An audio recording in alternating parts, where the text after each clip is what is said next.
Hello guys, bakit nga ba ako napamura sa gulong ko?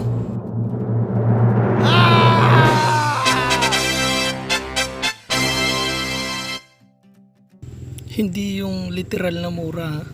Yung makamura talaga ako dahil recap lang yung gulong ko. Ano nga ba ang disadvantages ng mga recap tires? Tara!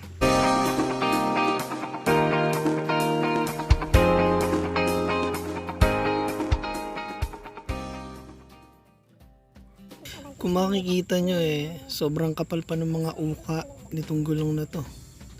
Ang problema nga lang, ayan, nabaklas yung pagkakaluto ng mismong gum niya.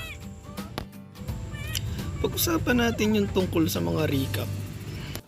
Mga recap tires na kulang sa luto, kulang sa bilad, kulang sa dikit.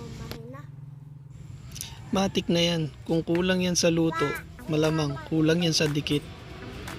Minsan pa nga nakukulangan yan sa pagbibilad kasi doon siya kumakapit pag nabibilad siya sa araw.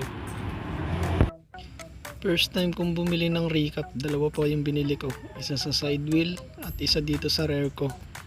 Ngayon may advantage naman itong mga recap tires na to. Yun ay makakamura ka para dyan sa mga puris of the puris dyan.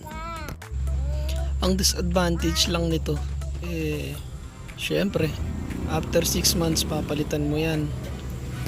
Minsan pa nga hindi umaabot ng 6 months yan, dapat 3 or 2 months lang palitan mo na siya. Kaso nga lang kung kukulangin ka sa budget, wala ka talagang budget, sa recap tires ka muna. Napamahal na pa naman sa akin tong gulong na to. Biruin mo, napakalayo na ng tinakbo nito. Kaso siya na lang talagang bumitaw dahil hindi niya na kayang kumapit sa akin. No! Nabili ko nga pala siya ng April. Nagtapos ang buhay niya ngayong September. Ayaw ba naman ng binabiyahe ng motor na to? Antipolo to Tanay, tapos Tanay to Laguna. Yung Laguna to Tanay may karga na yun. At napakasigsag pa ng daan dito. 3 times na rin ako umuwi ng Pampanga from Tanay. Disadvantage din ito ay pwede kang maaksidente. Buti na lang mabagal yung takbo ko, mga 60. Hindi, 20 lang nung nabaklas yung gulong. Oh, come on! Isa pang disadvantage ng recap yung pagkaramdam mo na umaalog yung manibela mo, yung gulong mo, parang pagkaramdam mo laging flat. Yun ay dahil sa hindi talaga perfect ang pagka-circle nito o yung pagkakaluto nito. Hindi siya pantay. Kaya mararamdaman mo to, lalo na kung mabilis ka. Mararamdaman mo yan sa manibela mo dahil sa pag-uga.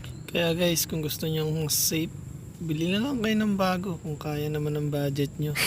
Pero kung hindi, recap na lang tayo. Duh! Dahil sa recap, mapapadasal ka talaga.